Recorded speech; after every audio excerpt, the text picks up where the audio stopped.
Après la Seconde Guerre mondiale, la ville soviétique de Leningrad était un symbole de la ténacité humaine. Ayant survécu à l'un des sièges les plus brutaux et meurtriers de l'histoire moderne, la ville en ressortit blessée, brisée par la faim et la mort, ravagée et démolie. Une fois la guerre terminée, la souffrance n'a pas cessé, mais s'est déplacée vers les hommes allemands qui avaient encerclé les survivants de Leningrad. Les soviétiques capturèrent les soldats allemands et leur firent subir des procès rapides et injustes. Les soviétiques procédèrent à des exécutions massives, et ces tragédies restent largement méconnues aujourd'hui. Comment se fait-il que les historiens aient négligé ces histoires enfouies de brutalité survenues à Leningrad, alors que la situation en Europe après la Seconde Guerre mondiale se dégradait? Quelle fut la cause qui permit de tracer la mince frontière entre justice et vengeance? Bienvenue à The Marshall Memoirs. Le siège de Leningrad, une ville sous le feu et la lutte pour la survie. En septembre 1941, l'Allemagne lança l'une des campagnes les plus terrifiantes de la Seconde Guerre mondiale contre l'Union soviétique. Leur cible était Leningrad, centre historique et culturel du pays, abritant plus de 3 millions d'habitants. Ce qu'Hitler voulait, ce n'était pas capturer la ville de Leningrad, mais tuer chaque habitant par la famine. Ce fut alors que commença l'un des plus longs et destructeurs sièges de l'histoire humaine. Le siège dura près de 872 jours de labeur et d'agonie qui ne s'effaceraient pas facilement de la mémoire de la ville ou de ses habitants. Les Allemands encerclèrent Leningrad et coupèrent toutes les voies de ravitaillement par route. Au sud, les troupes nazies attaquaient, tandis qu'au nord, les alliés finlandais bloquaient toute issue. L'isolement total de Leningrad fut achevé le 8 septembre 1941. Les soviétiques stoppèrent l'avancée allemande, mais c'est là que la véritable guerre commença. Les habitants de Leningrad allaient maintenant affronter un ennemi bien plus insidieux, la faim. Dans les premières phases du siège, la direction de Leningrad, avec à sa tête Andreï Zhdanov, devait se préparer aux difficultés à venir. Ils informèrent la population qu'il y aurait suffisamment de nourriture, mais cela était loin de la vérité. Même les rations furent rapidement réduites à des niveaux dangereusement bas.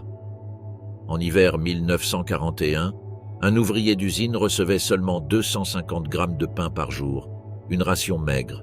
Beaucoup, enfants ou personnes âgées, par exemple, recevaient encore moins. Finalement, les signes de la faim apparurent alors que le siège se prolongeait. Des gens mouraient de faim et de froid, affalés sur les trottoirs, affaiblis par le manque de nourriture. Certains commencèrent à faire bouillir des ceintures en cuir, à se nourrir de soupes maigres, à manger de la colle de papier peint et, dans les cas extrêmes, à se livrer au cannibalisme.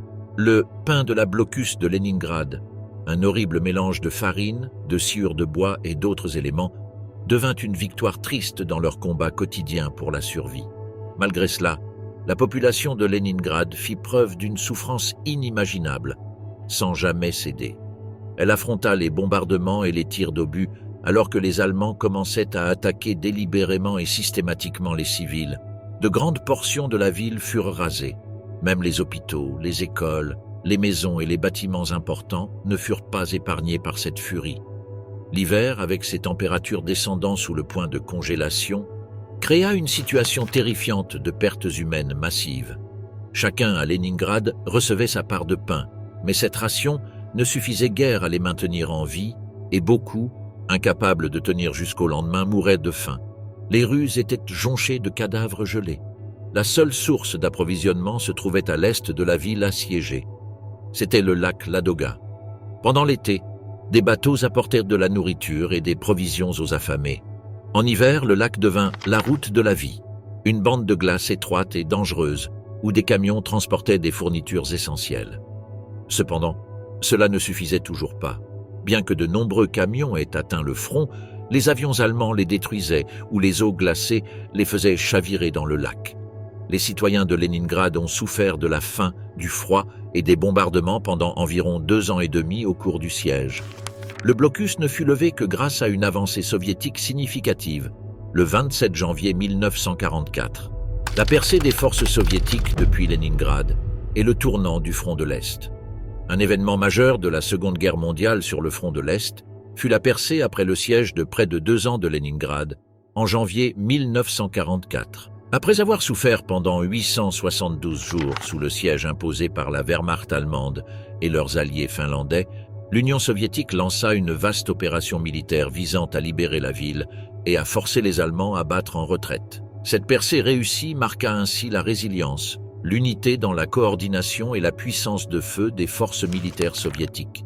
Un examen plus approfondi de la gestion de cette opération par l'armée soviétique met en lumière les diverses stratégies employées, les forces utilisées et la planification minutieuse qui ont fait de cette victoire l'une des plus décisives de la guerre entre soviétiques et allemands. L'action entreprise par les soviétiques pour tenter de chasser les Allemands du siège de Leningrad portait le nom de code Opération Iskra, signifiant étincelle. À la fin de 1943, les soviétiques commençaient à reprendre le dessus dans la guerre. Plusieurs succès notables des Alliés, tels que Stalingrad et la bataille de Koursk, en témoignaient. Cependant, le siège de Leningrad restait un problème symbolique et opérationnel pour les dirigeants soviétiques. L'opération Iskra fut lancée le 12 janvier 1943 par le front de Leningrad et le front de Volkhov, deux grandes formations militaires soviétiques visant à briser l'encerclement allemand de Leningrad. Bien que la première phase de l'opération Iskra ait connu un certain succès, l'Union soviétique ne put lever complètement le siège et repousser les Allemands qu'en janvier 1944. L'action militaire soviétique nécessitait une coordination sophistiquée et concertée de plusieurs groupes de forces, tels que l'infanterie, l'artillerie, les chars et l'aviation. Les forces qui libérèrent Leningrad étaient un mélange de l'armée rouge, d'un contingent de divisions blindées, d'une brigade d'artillerie et de partisans. Le front de Leningrad, sous le commandement du général Léonid Govorov, joua un rôle central dans la défense de Leningrad pendant le siège. En janvier 1944, le front de Leningrad atteignit une densité élevée de divisions d'infanterie, soutenues par de l'artillerie et des chars, et bénéficia de solides infrastructures logistiques. Ces forces furent déployées à l'est et au sud de Leningrad et formèrent un point de jonction d'invasion contre les Allemands. Le front de Volkhov, sous les ordres du général Kirill Meretskov, était stationné au sud-est de Leningrad.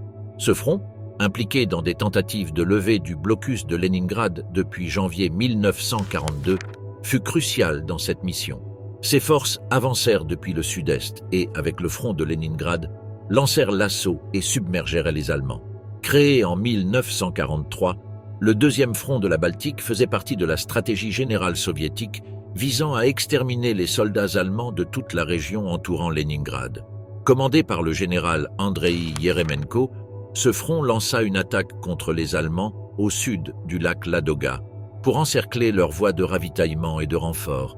Le deuxième front de la Baltique atteignit son apogée dans les combats peu avant la levée du siège, et bien qu'il ne fût pas directement impliqué dans les combats, ses actions contribuèrent à déloger la Wehrmacht de la région.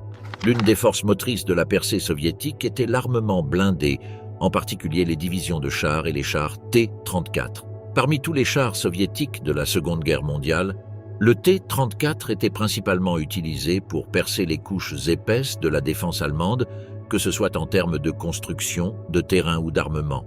Les régiments de chars et l'infanterie furent envoyés à la recherche de points vulnérables dans les formations allemandes, où des brèches pouvaient être ouvertes, permettant à d'autres forces d'attaquer. L'artillerie fut définitivement décisive lors de la percée soviétique. Les commandants soviétiques préparèrent les positions allemandes avec des frappes d'artillerie, avant d'envoyer l'infanterie et les chars à l'attaque. Les contacts ennemis rapportèrent que des tirs soutenus et précis sur leurs positions représentaient un atout considérable pour l'armée rouge. Les divisions de cavalerie et de mortiers les soutinrent. Les lance-roquettes Katyusha, appelées orgues de Staline, assénèrent aux Allemands des frappes continues sur leurs bunkers et concentrations d'infanterie fortifiée. L'armée de l'air soviétique joua également un rôle dans la percée en offrant un soutien aérien, principalement en bombardant les lignes de ravitaillement et les bunkers allemands. Les pilotes soviétiques, volant sur divers appareils, notamment l'Ilyushin Il-2, un avion d'attaque au sol, bombardèrent des points stratégiques allemands, réduisant ainsi la capacité des Allemands à contre-attaquer.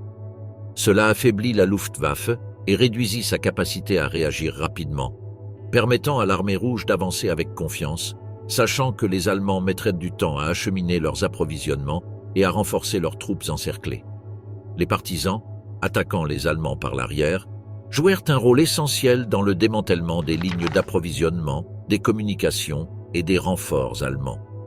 Ces partisans soviétiques menaient des attaques contre les colonnes de ravitaillement allemandes, administraient des frappes de guérilla sur les voies ferrées et fournissaient des renseignements cruciaux à l'armée soviétique. Leurs efforts dans la campagne autour de Leningrad imposaient un stress supplémentaire aux Allemands, interférant avec leur capacité à tenir les lignes de défense. L'armée allemande, envahisseurs devenus prisonniers dans les ruines gelées de Leningrad. Au cours de l'été 1941, les forces armées allemandes dirigées par Adolf Hitler lancèrent la plus vaste campagne de l'histoire mondiale, connue sous le nom d'Opération Barbarossa.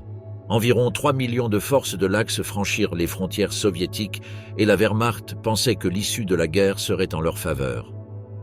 L'un des principaux objectifs des forces allemandes était l'encerclement et la capture de Leningrad. Les Allemands encerclèrent Leningrad et commencèrent à dévaster la ville. À leur grande surprise, l'armée soviétique et les citoyens de Leningrad répondirent avec vigueur, forçant ainsi les soldats allemands à s'arrêter aux portes de la ville. Lorsque la situation commença à se retourner contre eux, l'armée allemande, autrefois triomphante, fut forcée de battre en retraite. Les troupes qui avaient autrefois paradé dans l'Europe libérée se retrouvèrent désormais en difficulté, confrontées à un froid brutal, à la contre-offensive soviétique et à une campagne militaire en déclin. Après la libération des territoires occupés par les Allemands par les forces soviétiques, des dizaines de milliers d'officiers et de soldats allemands furent faits prisonniers. À la fin de 1943, l'armée soviétique libéra Leningrad du blocus et repoussa les Allemands et leurs alliés hors de la ville. Encerclées et soumises à des bombardements continus ainsi qu'à des pénuries de ravitaillement, de nombreuses forces allemandes furent détruites. Les soldats, autrefois considérés comme puissants, furent désarmés, affaiblis, vaincus et laissés vulnérables à la clémence des mêmes personnes qu'ils avaient autrefois voulu réduire en esclavage. Ces soldats furent faits prisonniers de guerre par les forces soviétiques et furent maltraités. Les soviétiques, bien conscients de la cruauté des Allemands envers les populations qu'ils avaient envahies, se préoccupèrent peu de leur sort. Les soviétiques combattaient les Allemands dans ce qu'ils appelaient la Grande Guerre patriotique, une guerre où les Allemands dévastèrent de larges parties de l'Union soviétique. La plupart des prisonniers de guerre allemands furent défilés dans les rues des villes, y compris à Leningrad, pour démontrer le triomphe du camp soviétique. Cela dit, la brutalité de la guerre n'était pas terminée pour les soldats allemands une fois capturés. La situation dans les camps de prisonniers de guerre soviétiques était inimaginable. Les hommes souffraient de surpopulation, de manque de nourriture et des rigueurs de l'hiver russe. Ils étaient affamés et beaucoup de soldats allemands commencèrent à tomber malades. De plus, ce n'était pas seulement ce que ces soldats avaient enduré qui les terrifiait le plus. Le gouvernement soviétique mena rapidement des procès pour crimes de guerre à la fin du conflit. Les détenus et les survivants furent souvent violés ou tués, les soldats allemands étant accusés d'avoir participé aux crimes de guerre ou de les avoir facilités pendant la bataille de Leningrad. Ces procès aboutissaient souvent à des exécutions. Les hommes qui, plus tôt dans la guerre, croyaient en Hitler et chantaient des chants patriotiques nationalistes se retrouvaient désormais impuissants devant ceux qui allaient décider de leur sort après la Seconde Guerre mondiale. Le sort de ces soldats allemands a souvent été omis des récits historiques de la Seconde Guerre mondiale. Leur souffrance était bien réelle, mais beaucoup considéraient qu'elle était méritée, car ces soldats avaient participé à la destruction de l'Union soviétique. Les historiens estiment qu'entre 300 000 et 500 000 prisonniers de guerre allemands sont morts dans les camps soviétiques. Ceux qui en sont sortis ont souvent passé des années de travail forcé avant d'être libérés, certains ne l'étant qu'au début des années 1950, bien après la victoire de la guerre. Rétribution soviétique après-guerre contre les captifs et collaborateurs de Leningrad. Lorsque l'armée rouge progressa à travers l'Est, libérant les territoires occupés plus tôt par les Allemands, elle captura des millions de soldats de la Wehrmacht d'Hitler. Ces hommes, autrefois leaders d'une force menaçante, devinrent prisonniers dans un pays qui avait souffert des conséquences de leur guerre mondiale. Du point de vue soviétique, du haut de la Constitution jusqu'à la direction, la capture de ces soldats représentait une rétribution pour les actes odieux perpétrés pendant la guerre, notamment dans les villes soviétiques dont Leningrad qui avait subi un siège de près de 900 jours. Le gouvernement soviétique ne tarda pas à lancer des procès pour crimes de guerre. Dans la région soviétique, les officiers et soldats allemands, ainsi que ceux qui avaient collaboré avec eux pendant la guerre, furent arrêtés et jugés pour des crimes de guerre, tels que des exécutions de masse, des travaux forcés et la destruction de villages entiers. Les procès les plus notables concernaient ceux de Leningrad, car ils portaient sur les crimes commis pendant le siège. Les procureurs soviétiques cherchaient à punir ceux qui étaient coupables d'avoir infligé la famine et la souffrance à la population de la ville. Cependant, ces procès n'étaient pas de véritables procédures juridiques impartiales, mais plutôt des procès politiques. Souvent, ils étaient rapides et sans grand respect des droits des accusés. Les autorités soviétiques voyaient ces soldats non seulement comme des prisonniers de guerre, mais aussi comme les oppresseurs de l'Allemagne nazie. La haine et le désir de vengeance étaient omniprésents, surtout dans les endroits occupés par les Allemands, comme Leningrad. Le public exigeait l'extermination des soldats allemands en guise de représailles pour la calamité infligée au pays. Pour les soldats allemands, majoritairement conscrits, cela signifiait un procès rapide et bref.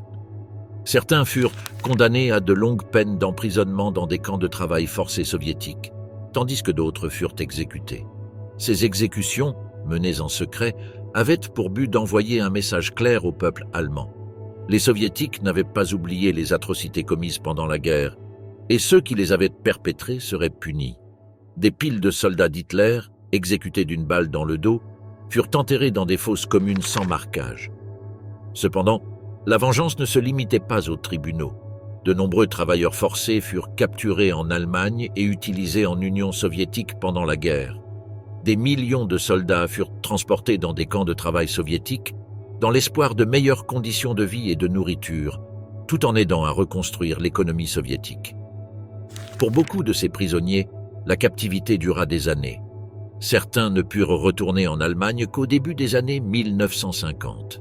Dans ces camps, la maladie, la famine et le surmenage firent des centaines de milliers de victimes parmi les prisonniers.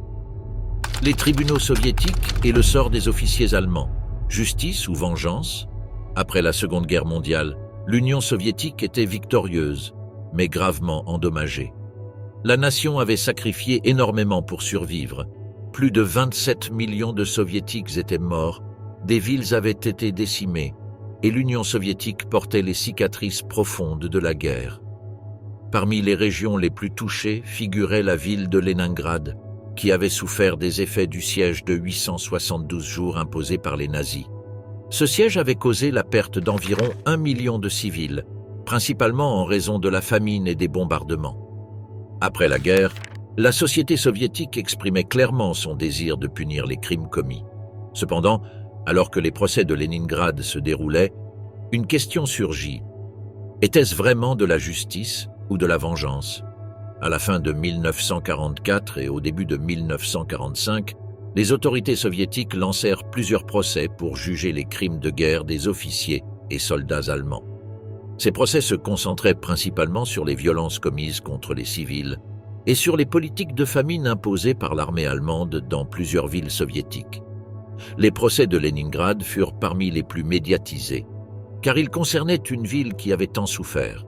Ils visaient principalement les officiers et soldats allemands responsables de la famine, ceux qui dirigeaient les forces d'occupation et ceux de leurs compatriotes qui avaient collaboré avec les nazis. Présentant ces affaires comme nécessaires, le gouvernement soviétique considérait ces procès comme une partie essentielle du processus de rétablissement de la justice et de l'ordre après-guerre. Le monde venait de vivre les procès de Nuremberg, où les principaux responsables du régime nazi effondré furent jugés pour crimes de guerre et crimes contre l'humanité. L'Union soviétique souhaitait elle aussi organiser une sorte de représentation morale stalinienne. Elle voyait les procès de Leningrad comme son moyen de confrontation. Ici, les habitants de Leningrad retrouveraient leurs droits, ou du moins, ils seraient assurés que des milliers d'hommes seraient punis pour ce qu'ils avaient fait. Les accusations étaient claires. Les officiers allemands furent accusés d'avoir délibérément affamé et privé les civils de Leningrad de nourriture, bombardé des infrastructures vitales et exécuté ceux qui tentaient de fuir la ville souffrante. Les preuves de ces crimes étaient abondantes. Des journaux, des ordres et des témoignages de témoins rendait impossible de ne pas frémir devant la torture systématique et planifiée de la population de la ville. Cependant, ces procès n'étaient pas seulement des affaires judiciaires bien organisées et des démonstrations de procédures légales. Ils étaient aussi des procès politiques. La plupart des officiers et soldats allemands furent jugés par des tribunaux militaires et la frontière entre justice et rétribution devint floue. La haine, née de la souffrance de la population soviétique, poussa les procureurs à compromettre les processus juridiques. Les procès furent très courts et les peines sévères. Souvent, les coupables étaient exécutés immédiatement. Ces exécutions n'étaient pas seulement destinées à punir les hommes, mais aussi à proclamer au monde que l'Union soviétique ne permettrait plus que de telles tragédies se produisent sur son territoire. Sentiment public, le désir de rétribution et le cri de justice du peuple soviétique. Il ne fait aucun doute que la population soviétique était sous une pression émotionnelle énorme en raison de la guerre. Les Allemands avaient envahi le territoire de l'Union soviétique avec une campagne visant non seulement à détruire l'armée soviétique, mais aussi les civils. Des camps furent incendiés, réduits en cendres. Des hommes furent exterminés sous les yeux de leurs femmes et enfants, et des millions de personnes se retrouvèrent sans abri ou mortes. Ces souvenirs étaient encore vivaces pour les habitants des pays occupés par les Allemands, qui avaient été témoins ou victimes des atrocités du régime nazi. La libération de l'Union soviétique par la défaite de l'Allemagne nazie ne suffisait pas pour beaucoup de citoyens soviétiques, car il y avait la conviction que les coupables devaient mourir. À Leningrad, la souffrance était bouleversante. La ville avait été encerclée pendant presque 3 ans, privée de nourriture et de biens essentiels, ses habitants vivant dans des abris exposés à des bombardements incessants et des frappes aériennes. Des gens mouraient de faim, de maladie ou de froid, laissant des familles brisées et détruites. Des quartiers entiers furent rasés, leurs habitants périrent ou furent déportés vers d'autres régions de l'Union soviétique.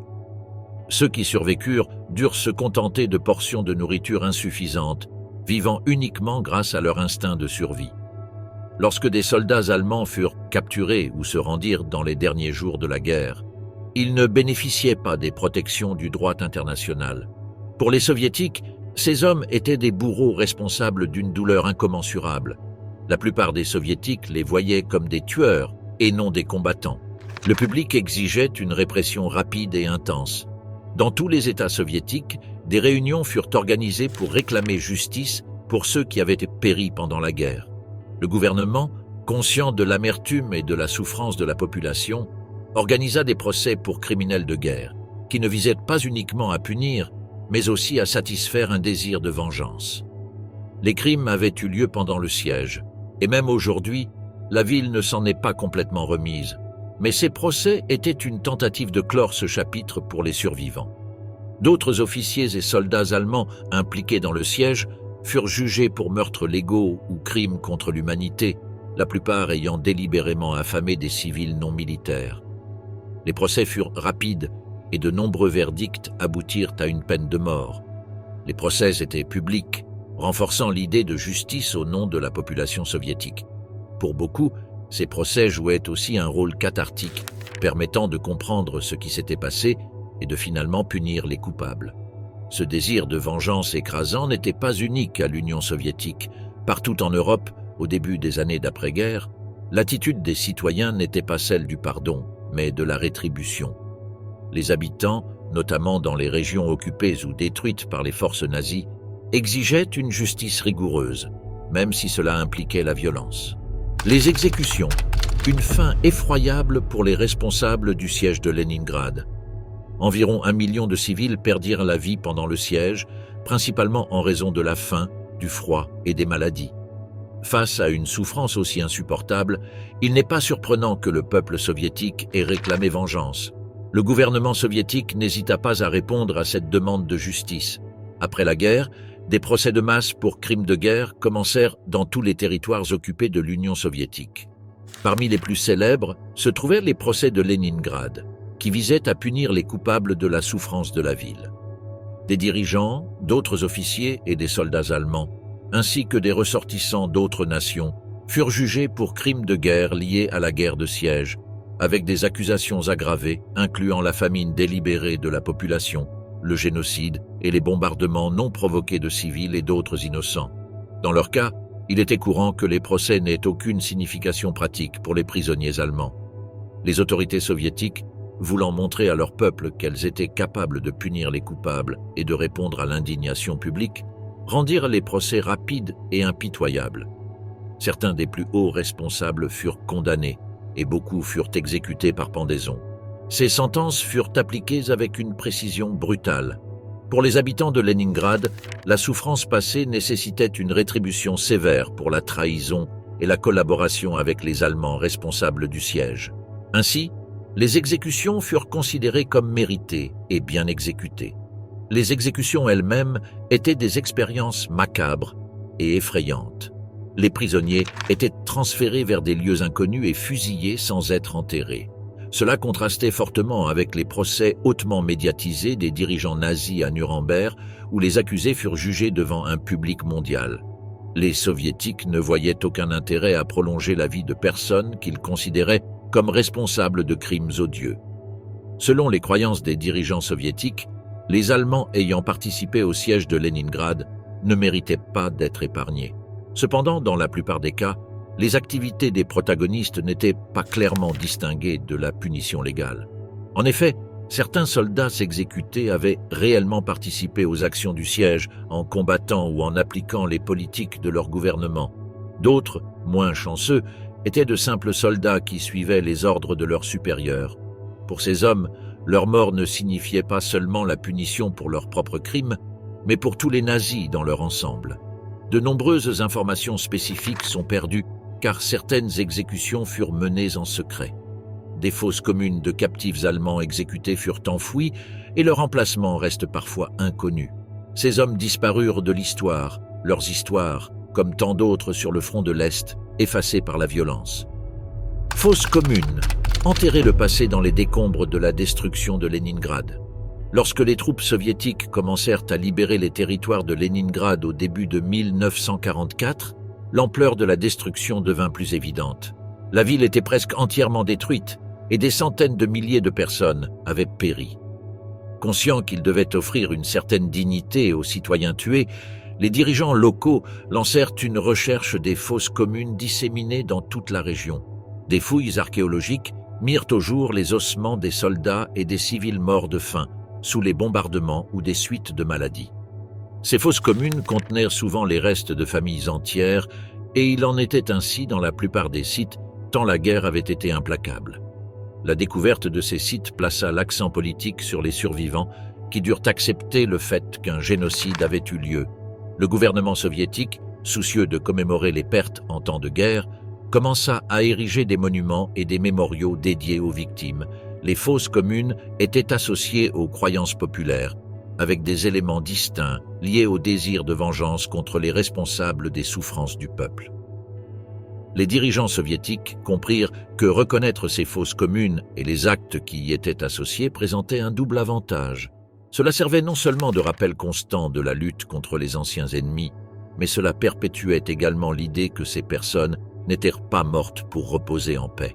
L'histoire créée autour de ces lieux dépeignait les Allemands comme des incarnations du mal et appelait à la justice, tout en rappelant que l'Union soviétique était du côté des vainqueurs de la guerre. Cependant, les fosses communes entrèrent également dans l'histoire comme des plaies béantes de la guerre que personne ne pouvait prétendre guérir. De nombreux parents n'ont jamais pu offrir à leurs proches des sépultures décentes, car les corps étaient souvent non identifiés ou avaient disparu sur le champ de bataille. Le manque de sépultures appropriées apporta une grande douleur aux survivants. Les corps déposés dans ces fosses communes symbolisaient non seulement la perte de vie, mais aussi une mort collective et sociale des personnes au sein de la communauté.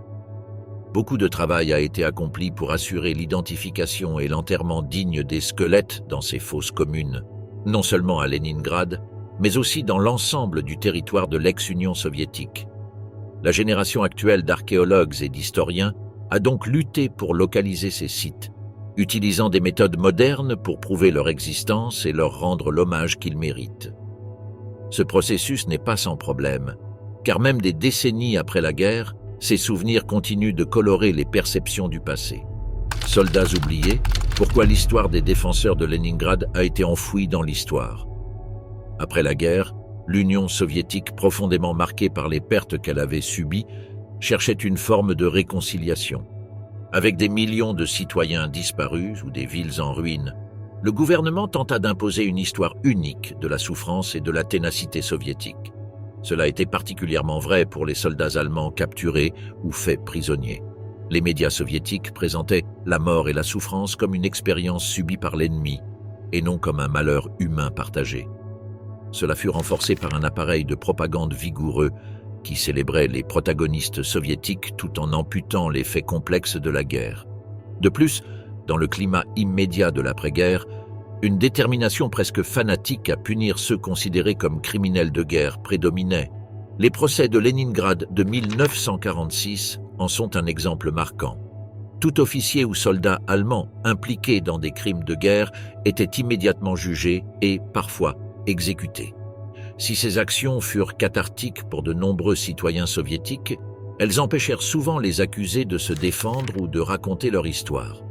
Les récits des soldats allemands ordinaires furent donc éclipsés par le désir général de rétribution et ainsi oubliés dans les récits historiques.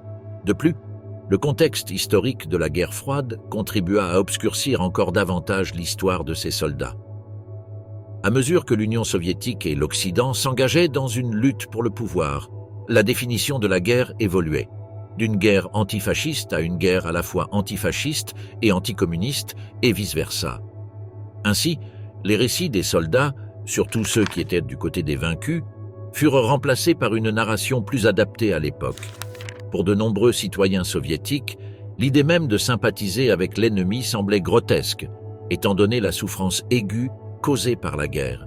Les pertes civiles et la destruction de villes comme Leningrad reléguèrent toute considération pour le sort des prisonniers allemands, des soldats perçus comme de simples rouages du régime qu'ils soutenaient. De plus, au fil des décennies, les récits de ces soldats furent enterrés. Une nouvelle vague d'investigations historiques commença avec la chute de l'Union soviétique en 1991. Cependant, des questions demeurent ancrées dans l'histoire du peuple soviétique, marquée par des souffrances immenses et un héroïsme indéfectible. Il est important de noter que de nombreux récits de soldats oubliés ne se trouvaient pas au premier plan de la mémoire collective. Ces dernières années, ces récits cachés ont été ravivés. La guerre est une histoire complexe, et les films tentent aujourd'hui de raconter ce qui s'est passé en se concentrant sur les personnes ordinaires, des guerriers, sur différents côtés du conflit. Cette analyse historique cherche à offrir une nouvelle vision du front de l'Est et à rendre hommage à toutes les personnes, souvent simples soldats, devenus victimes de la guerre. L'histoire des soldats négligés, les soldats allemands capturés pendant et après le siège de Leningrad, ainsi que les défenseurs soviétiques qui ont perdu la vie dans cet environnement hostile, a été étouffée par des processus historiques et par le besoin de tracer une ligne claire entre les bons et les méchants. Les victimes de la guerre méritent d'être entendues. Leurs voix, combinées à d'autres sources d'informations, peuvent ouvrir une fenêtre sur une expérience humaine qui doit être respectée et écoutée. L'héritage en Allemagne, commémorer les soldats perdus du siège de Leningrad. Au fil des premières années d'après-guerre, les tentatives de l'Allemagne de construire une mémoire liée à la Seconde Guerre mondiale se concentraient principalement sur les civils, en particulier les victimes des bombardements alliés. L'Holocauste et les autres crimes commis par l'Allemagne pendant la guerre dominaient le discours, tandis que le front de l'Est et les expériences des soldats allemands, notamment ceux qui étaient tombés, restaient en grande partie dans l'ombre. Cette absence de reconnaissance s'expliquait par le désir d'effacer les souvenirs accablants et d'éradiquer une histoire amère, ce qui posait des défis au sein des familles et des communautés. Cependant, ces tendances évoluèrent au cours des décennies d'après-guerre. Pendant les années 1980 et 1990, les Allemands commencèrent à discuter plus intensément du passé de la guerre, ce qui permit de mettre davantage l'accent sur l'expérience individuelle des soldats. Ce n'est que ces dernières années que les associations de vétérans et les familles ont réclamé que les soldats des camps de concentration soient commémorés non pas seulement comme des rouages du système nazi, mais comme des personnes ayant vécu avec des rêves et des peurs, avec leur individualité.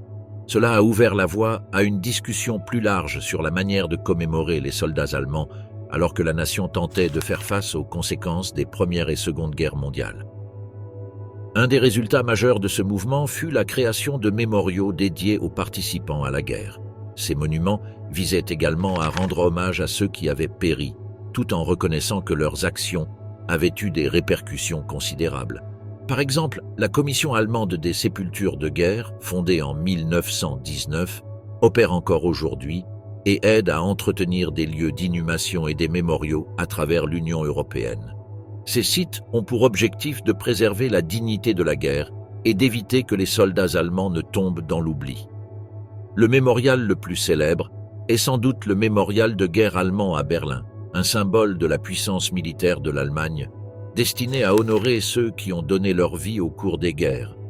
Aujourd'hui, une tendance constante en Allemagne est de construire des mémoriaux pour les personnes, mais la question de la mémoire a évolué. On s'interroge désormais sur la signification de cette mémoire qui dépasse la simple glorification des héros de guerre. Ces dernières années, l'héritage des soldats tombés a également pris une place dans la culture de la société. Des documentaires, des livres et même des films réalisés par des soldats allemands sont produits, racontant des histoires longtemps restées sans voix. Ces récits se concentrent sur des soldats spécifiques et leurs expériences, incluant leurs espoirs, leurs inquiétudes et les questions légales et éthiques que l'on retrouve souvent en temps de guerre.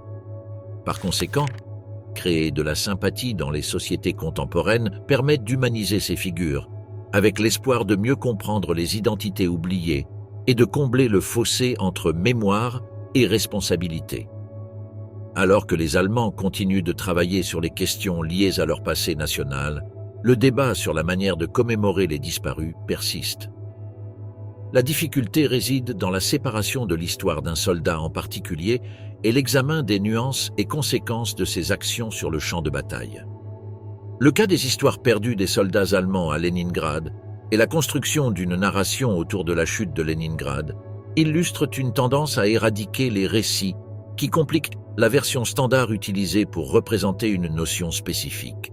Les soviétiques ont tenté de dissimuler le fait qu'ils avaient enterré leur minorité nationale dans ces fosses et l'inconfort de l'Allemagne après-guerre à confronter son histoire est allé de pair avec l'ambiguïté morale du siège, ce qui a contribué à enterrer les expériences de ces soldats. Leurs histoires diffèrent et ne sont pas typiques de celles des hommes dans les armées régulières pendant la Seconde Guerre mondiale, bien qu'elles soient tout aussi importantes. Leur inclusion dans ce texte nous rappelle cette réalité. Ces soldats restent ignorés pour plusieurs raisons qui vont au-delà de l'amnésie historique. Des constructions politiques et morales, initiées à la fois par l'Union soviétique et l'Allemagne d'après-guerre, ont façonné la mémoire du siège. Cependant, le prix humain, pour les protagonistes comme pour les témoins, a été sélectivement documenté, et de nombreuses histoires de guerriers allemands sont tombées dans l'oubli.